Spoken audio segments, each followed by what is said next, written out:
to me, it's very interesting to have a group of organisms that's as well studied as mosquitoes. Again, they've been studied for hundreds of years. And again, most of the advances we make are relatively incremental. We find a new gene, we find a new microbe that does something. It's very rare to find something new in the fundamental biology of that organism that hasn't already been described. So that's very, very exciting to me as a scientist.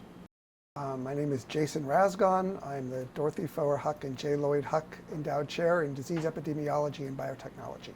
This has been sort of the dogma in the field for a long time, hundreds, maybe thousands of years. Pliny the Elder wrote about female mosquitoes feeding on blood. So it's been sort of this embedded kind of idea in the field that females take blood, and that's why they're important for pathogen transmission. Males feed on sugar, so they're not directly important for pathogen transmission. What we found is that under certain biological conditions, males actually will attempt to blood feed when they're dehydrated. So they're going for water, possibly for sugar too. They could be also starving. We found that male mosquitoes, if they're dehydrated, they will land on if you put your hand in the cage, they'll land on your hand. They'll probe around.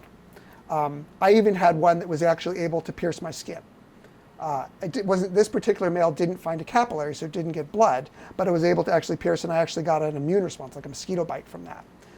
So I said, if they're probing, I wonder if they can transmit virus. So we dehydrated them, fed them on an artificial blood meal that had virus in it, West Nile virus, and the males actually became orally infected with virus and orally transmitted virus at the same rates and levels as females. Mosquito-borne pathogens cause significant mortality and morbidity for human populations.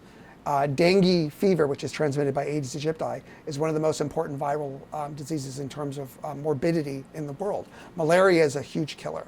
And so if you're doing control strategies where you're releasing males into the field, and usually you're releasing those males at like 100-to-1 ratio. So then even relatively small levels of male blood feeding could have relatively important implications for pathogen transmission. What you don't want to do is release something into the field that's actually going to make the situation worse.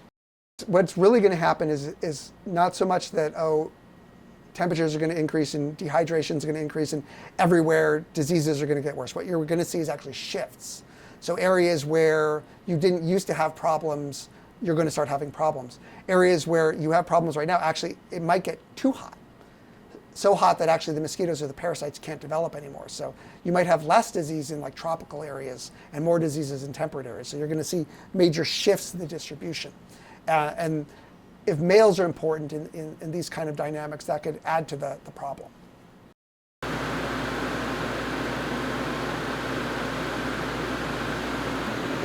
Female, male, male, male, female, male, female,